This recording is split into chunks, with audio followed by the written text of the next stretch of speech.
Good evening, and welcome to WANA Live, the reading series of the Writers Association of Northern Appalachia.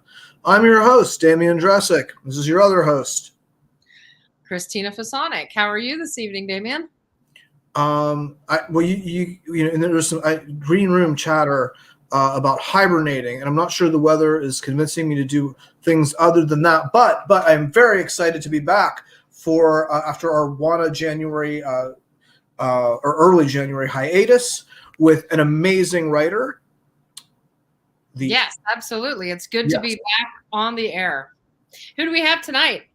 Well, we have got the super talented Barbara Edelman. Her poetry collections include All the Hanging Wrenches, which just came out last year, and Dream of the Gone From City, both of which were from Carnegie Mellon University Press. She's also written the chapbooks Exposure and A Girl in Water.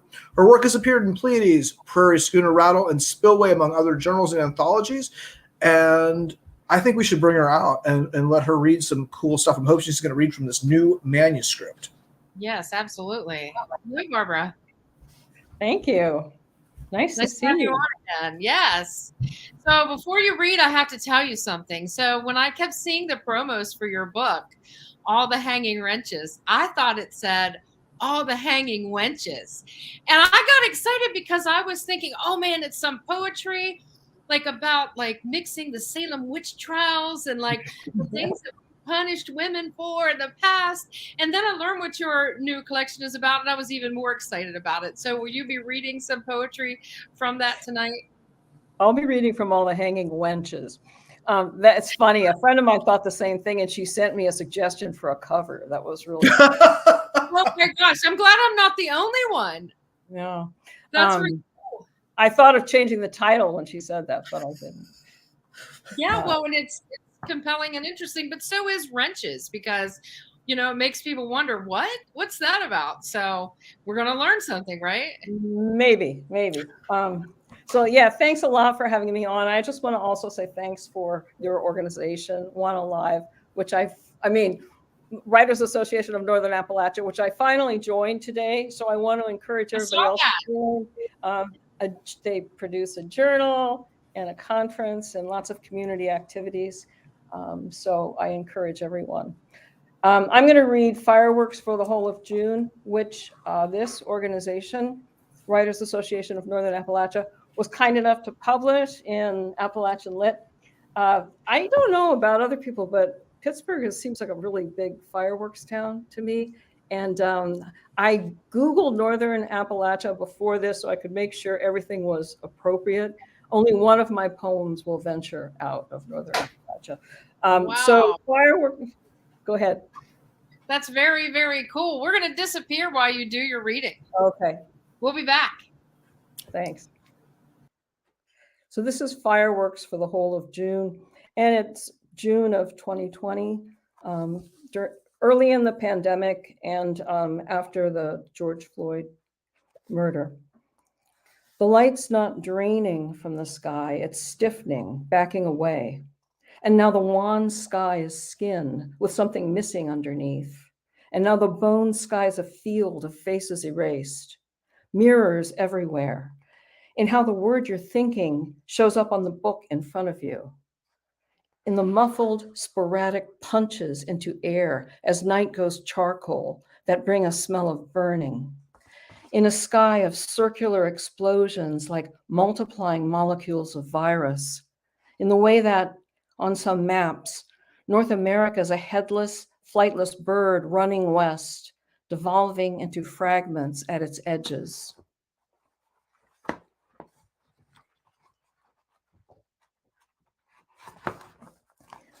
This poem is venturing out into central Appalachia, or North Central, West Virginia, in memory of Chuck Kinder, a local legend, dear friend and teacher. So I'm reading this for Diane. Because the day is warm and sweet with breeze, and because I won't be driving anywhere anytime soon, I think of you and how I'd think of you when I drove south. Because you asked me once, did I notice how the air turned just a little sweeter when I crossed the border into West Virginia? And did I roll down my windows, breathe it in, crank up some Lucinda and floor the pedal. And just like that, I became the outlaw you'd invented. No longer the reliable, uncoddled daughter of the humid heart of the country. No, I was a lipstick-faced adventurer, my past a little bluer, a little redder than most would guess. A knife stashed in my boot, chased by demons of intriguing origin, barreling across the state line.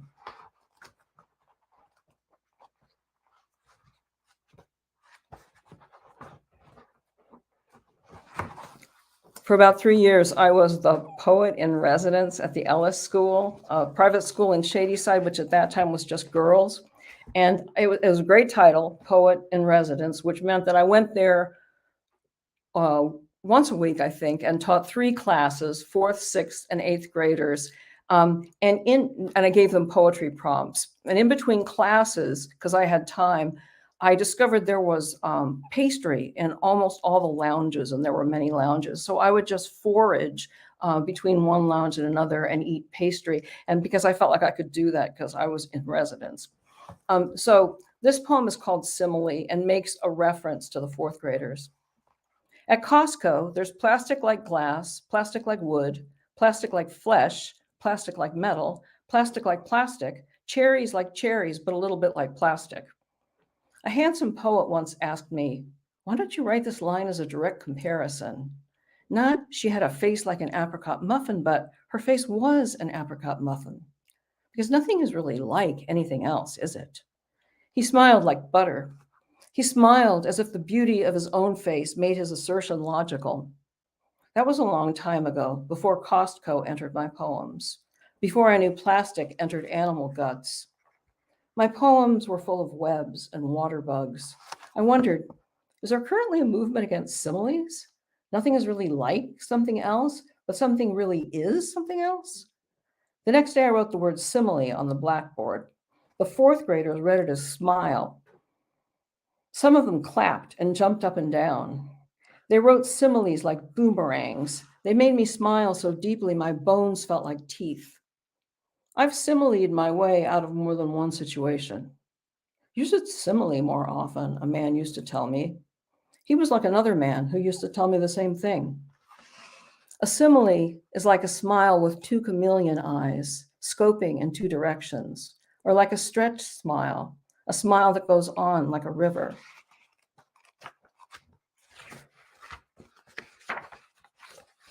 Cigarette. I wrote this about an incident when I first moved to Pittsburgh. A man wields a lit cigarette like a knife, inches from a woman's neck. He backs her down a sidewalk on a side street on the south side. He is ash white, thin like smoke, gray hair, gray clothes, gray teeth.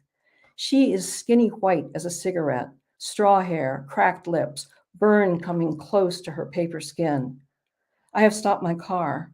I climb out and bark, hey! They snap me a look. I am new to this city. My friend in the passenger seat whispers, get back in the car.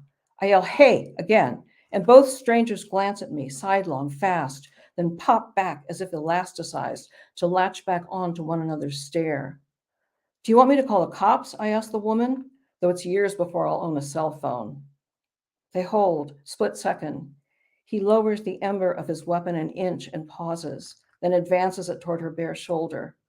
Do you want me to call the cops? I say, louder.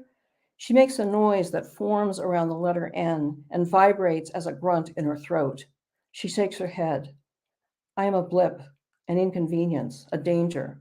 I get in the car and drive away with my belief in cops. I've got one more that has nothing to do with Northern or Central Appalachia, but my very dear aunt who painted the watercolor that I used for my cover, who fortunately is no longer with us. This is her birthday today, and this is a poem about her, and it's called Beach House, circa 1967. So this is my last one, and it's for Liza, Matt, and Katie. On the morning of the sick baby sea lion, we glimpsed its silhouette through fog.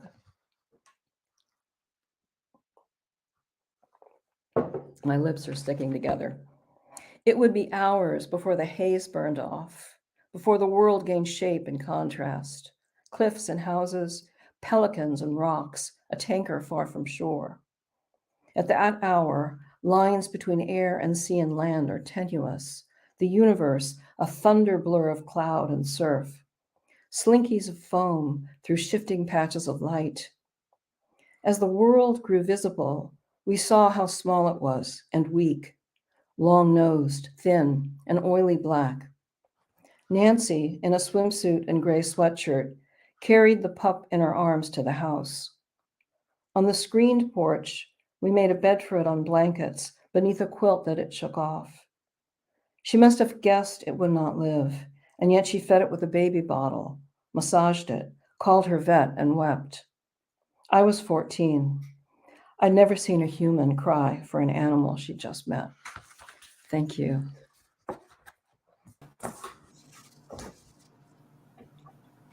I love, love, love all of those. And happy birthday to your aunt and that beautiful artwork. What made you decide to use that particular piece for the cover? So you've given me a chance to talk about ranches. All the Hanging Wrenches is from another poem about my dad's workbench and the hanging wrenches, but also, hopefully with other connotations of wrenches. And this book, this painting I owned it, and I have I have several poems about Nancy in this book. And this is kind of the, can you hear that? This is kind of the woman's workshop in a way, with all the hanging tools. I mean, it's her artist's workshop. It's also a kitchen. So I love that. I love that. And that equation between, a monkey wrench and a ladle, or, the tools of the kitchen. I love that. That's very. I like a monkey wrench ladle because I've always loved monkey wrenches, and I didn't think that. Yeah. Perhaps you get one with a monkey wrench on one side and a ladle on the other. Yeah. There you go. And I remember reading the poem that appeared in Appalachian Lit when I was working on formatting that issue for Damien and the other editors, and loving it more when you read it tonight. There's something about the reading of poetry that just adds a million more layers of something. So thanks for reading that. It was awesome. Thank you. Thank you for publishing it. Yeah, sure. Barbara, I could not be more pleased that you're the person we come off the hiatus with. That was what a wonderful new book. I'm really looking forward to reading the whole thing. I'm always so impressed with the deliciousness of your language. It's enthralling and controlled at the same time. I could not get enough. That was absolutely an outstanding reading. I'm imagining with myself with you, the poetry pastry outlaw, in the car, driving all the way to Weirton. No, thanks so much. That was wonderful, wonderful work. Thank you. Now, I want to ask, where can people acquire all the hanging wrenches? From the Carnegie Mellon, from the press, from Amazon, from Bookshop. It's not really. Oh, there's some at White Whale. White Whale, okay. Some at Caliban, and I'll try to get more in other places. Riverstone soon, I hope. But order from all the usual places, plus the press. Okay, so there are good places to get it online, but if you can't wait, you can go to the White Whale bookstore on Liberty Avenue tomorrow and acquire your very own copy. Demand it. Yes.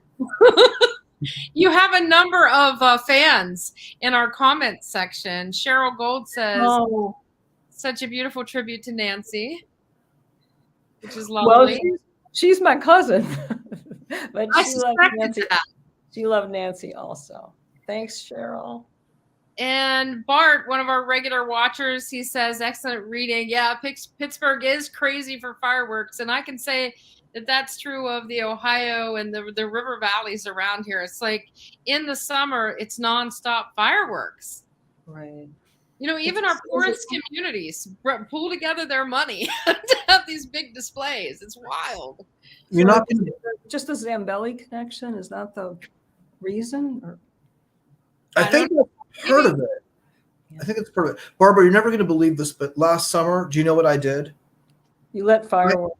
No, I sold fireworks. He did. I really did. I worked for a nonprofit and did classes, creative writing classes for young people and for adults. And the fundraiser was a person who had a fireworks tent. It gave us the fireworks, the Mother Jones House in Wheeling, West Virginia. They gave us the fireworks tent if we could staff it, and all the profits. So that was our annual fundraiser. I was talking people into, I still have the app on my phone. I was, no, you kids don't need food. They need this $400 pack of giant dragons. They'll look like Lord of the Rings in your backyard. That's funny. You're contributing to the problem, Damien. That's the Western Pennsylvania spirit, Damien. So you've got some more comments over here. Carol Ann Susko gives you smiley hearts. It's always good. Smiley heart back to you, Carol. And Bruce Ashby says wonderful poetry. I think that's an understatement. Thank you. But nice. And Liz, Bruce. And hola, Lisita, who's been on our show before, she also says, I am a super fan. So that's good. Sure also adds wonderful reading, love listening to you.